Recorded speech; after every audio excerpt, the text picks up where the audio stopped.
Hey guys, Coach Gans here. Okay, well listen, we're going to talk about something very special in my opinion today, and we have what we call high impact lessons. And today, this is a high impact lesson, and what we mean by that is something that you can take and immediately implement, and it will make an immediate impact on your game. So that's what this lesson is. Though this lesson is for everybody, it doesn't matter what your age, I want to tell you this is particularly important for a little bit older players, middle school, high school, collegiate players, okay?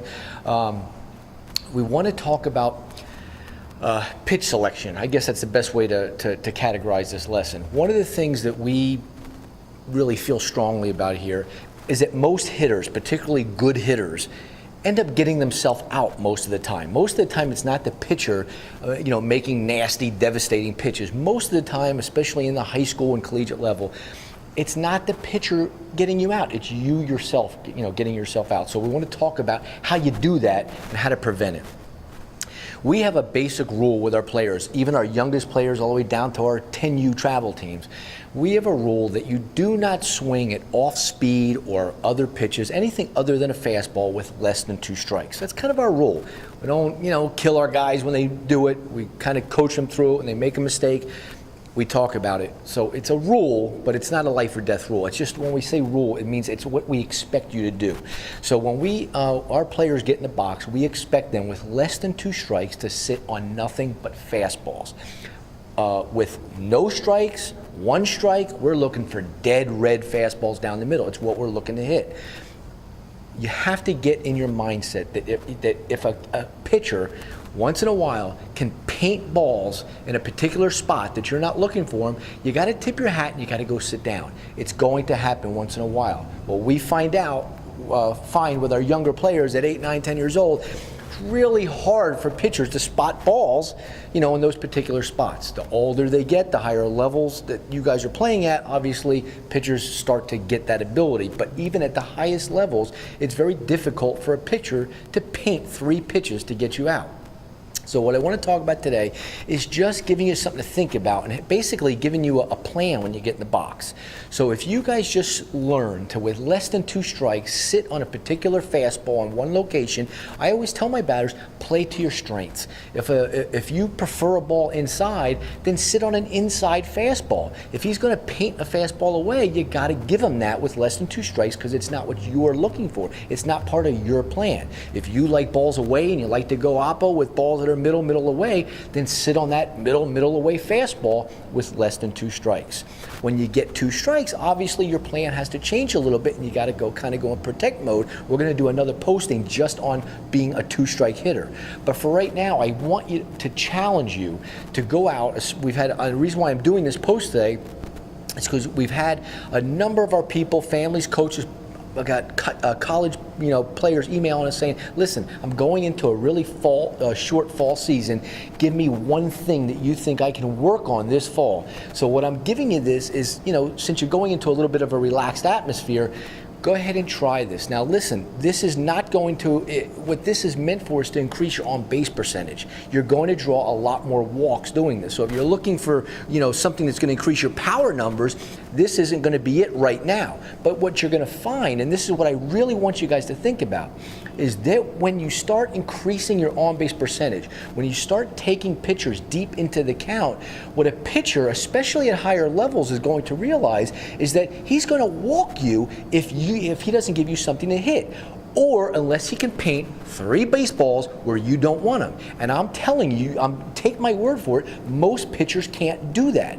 You can ask any professional player, and what they learn at the higher levels in A-ball and professional ranks is they make a pitcher paint those balls, and they'll gladly go sit down and tip your cap to them, but they're going to sit on something they are looking for with less than 2 strikes.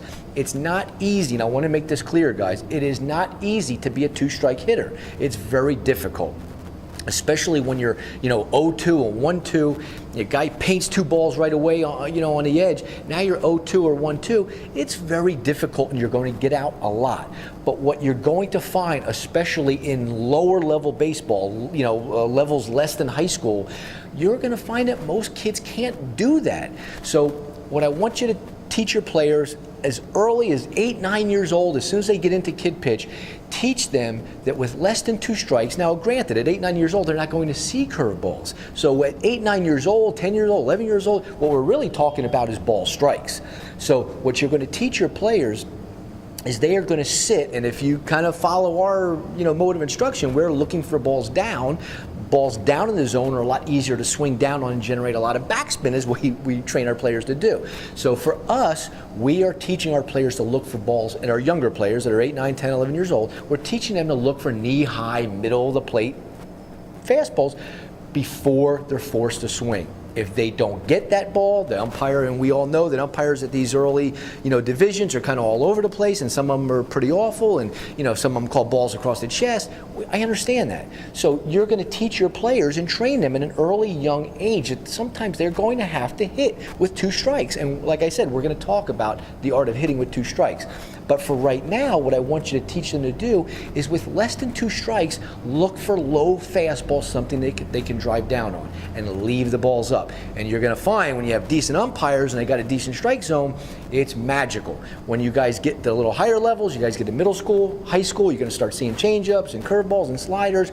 It's the same premise, but now you're also learning that you're not going to swing at off speed or sliders or curveballs with less than 2 strikes. Most pitchers, even at the high school level, can't throw most of their time their curveball for a strike. So why are we going to swing? It drives me nuts when I see players, especially at the collegiate level, and they're up there and they're 2-0 and they're 2-1 and they're 3-1 and they're swinging at curveballs way out of their zone. Why would you do that? So. And even if you're a great contact hitter, a lot of you guys swing at these type of pitches because you just believe that a pitcher can't put anything by you, and sometimes you may be right. So who cares? So you're going to pop up, or you're going to ground out on a curveball at less than 2 strikes. Is that a success story? So it doesn't matter that you believe so much in your ability to make contact. In fact, some of our big problem hitters are guys that really very rarely miss. They're great contact hitters, and because they have that extraordinary self-confidence in making contact, that they feel that they can go out and chase those baseballs. Those are the guys that ground out and fly out so much when they really could increase their on-base percentage by taking pitchers deep in the count. I will tell you, I promise you, it is in the last 2 seasons, it is so prevalent in the major leagues and in A-ball, all in the minors, that they are learning the hitters, they're training their hitters to take the pitchers as deep in the count as possible. In the major leagues, they are really tracking each hitter, each at bat, how many pitches he's taking. So their goal is to teach hitters to take these hitters deep. If you guys learn, it's been our #1 success story here with our travel teams and our academy, is we're learning to take the pitchers deep in the count. We're trying not to get ourselves out. So what I want you to do for right now to start going into this fall season is just have a mindset that when you go in that box, part of your plan is going to be you are looking for low fastballs to hit with less than 2 strikes, something that you can drive down on and generate a lot of backspin with. And again, play to your strengths. If you're an inside fastball hitter and that's where you like them, then that's what you're sitting on with less than 2. If you like the ball middle away, that's what you're sitting on. If you like the ball up a little bit, then that's what you're sitting. If that's the kind of hitter you are, you're sitting on what you hit best with less than 2 strikes. You're going to see, most of the time, you're going to get one of those pitches, if not 2 of those pitches. So what you want to work on as a hitter, obviously, is when you get it, not missing it.